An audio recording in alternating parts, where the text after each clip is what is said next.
Raha ohatra simba ireo dia simba koa ny fiainanay tatsaha aty. Le mécanisme RED peut stopper net la déforestation à Madagascar si les communautés de base locales arrivent à s'approprier et à bénéficier vraiment des résultats de ce mécanisme.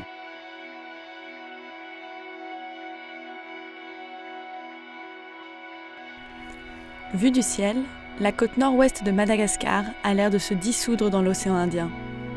Mais ce que l'on voit, c'est en fait l'érosion des sols causée par une déforestation massive.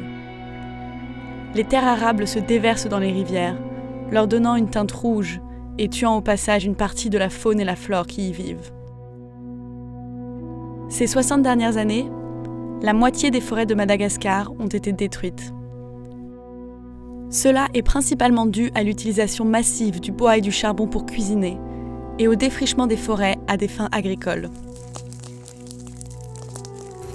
La culture brûlée, c'est l'agriculture des pauvres dans les forêts.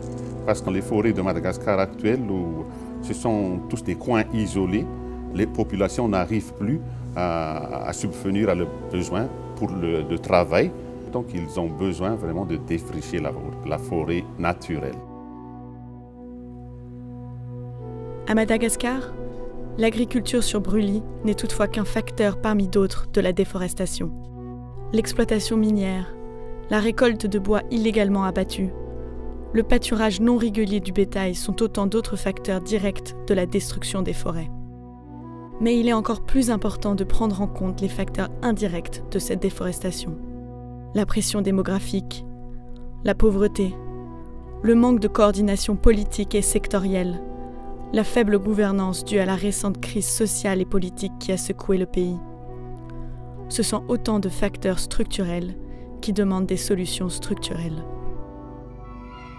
Le mécanisme RED+, veut inciter les pouvoirs publics à élaborer et mettre en place ces solutions.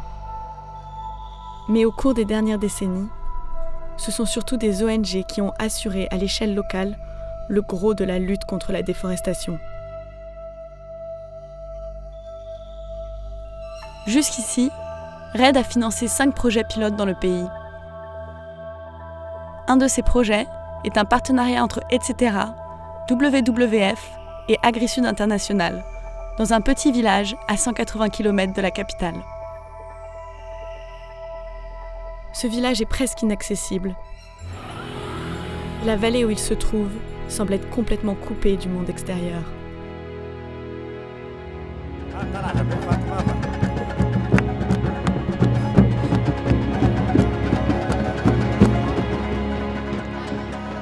Ce projet RED+, a instauré un certain nombre de techniques agricoles durables, telles que les systèmes de riziculture intensive, qui visent à accroître les rendements tout en conservant la fertilité des sols, ce qui permet de limiter l'agriculture itinérante sur brûlis.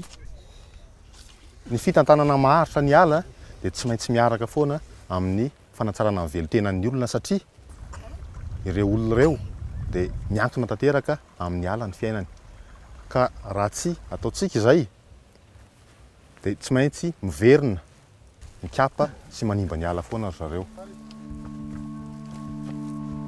Ce village a été choisi pour ce projet car il est en bordure d'une dense forêt. Les villageois gèrent désormais eux-mêmes leur forêt et cela a déjà eu les effets escomptés. Ils ne la défrichent plus et ils organisent même des patrouilles pour la protéger. Dia atao otikipo dia ampy mahasitrana aby ireo zavatra ravin-kazo rokandro rehetra ireo mahakasika ny aretina voajanahary. Dia nenay rehefa misy marary dia mamory an'io ireo raviravin-kazo io nenay izany mba tena fitsaboanay ny zanakay sy ny vatanay. Fa mahalakalany izay ny tonga eny amin'ny hôpitaly satria lavitra. Plus de 65% des 23 millions d'habitants de Madagascar vivent en zone rurale.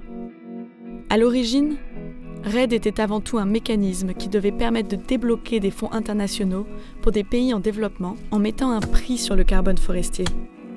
Mais ce mécanisme a pris beaucoup plus d'ampleur et permet maintenant de promouvoir tous les bienfaits que les forêts peuvent potentiellement apporter. Le carbone, c'est abstrait, mais empêcher l'érosion des sols, garantir l'accès à de l'eau de bonne qualité, fournir du bois et de l'énergie, de la nourriture et des remèdes traditionnels, ainsi que jouer un indéniable rôle culturel et religieux, sont autant de bienfaits tangibles qu'une forêt apporte.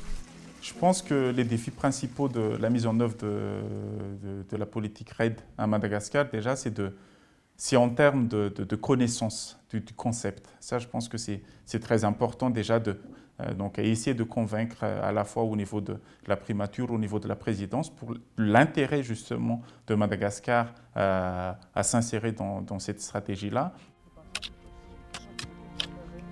Mety sahirana ihany aloha raha hoe lahatra zao azo satria na ny rano amin'ny vary aza mety sahiran-kirana ihany satria avy amin'ny hazo daholo ny rano amin'izao tany izao. En allant au-delà d'une approche conservationniste, en prenant en compte les conditions de vie et moyens de subsistance des populations locales, et en leur transférant les compétences nécessaires pour qu'elles comprennent l'importance des forêts et en fassent bon usage, ce type de projet a eu de très bons résultats à l'échelle locale. Mais le paiement volontaire de crédit carbone n'a pas été suffisant pour transformer ces projets locaux en initiatives nationales. Or, l'approche nationale est la seule qui permettra de vraiment réduire la déforestation dans un pays aussi grand que Madagascar. S'il y a un message principal que je voudrais passer, c'est que la résolution des problèmes forestiers n'est pas dans la forêt. C'est un problème général, vraiment au niveau de la gouvernance du pays. Le taux de déforestation du pays reste élevé, à environ 0,5% par an. Protéger les forêts au nom de la conservation de la biodiversité n'a pas permis de stopper la déforestation.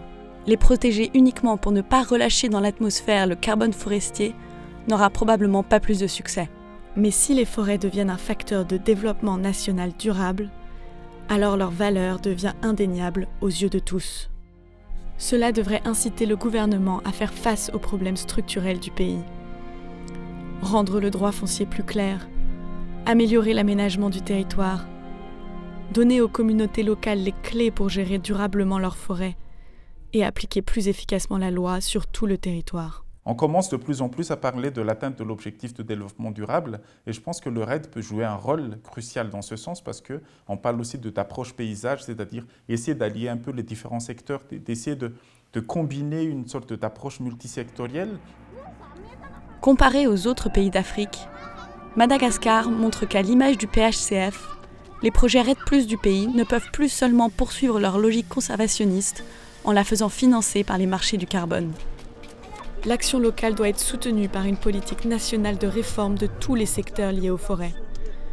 Agriculture, énergie, exploitation minière, droits fonciers et application de la loi. Les forêts en tant que telles valent déjà le coup d'être sauvées, et en les faisant devenir un levier de développement pour le pays, leur valeur devient indéniable aux yeux de tous.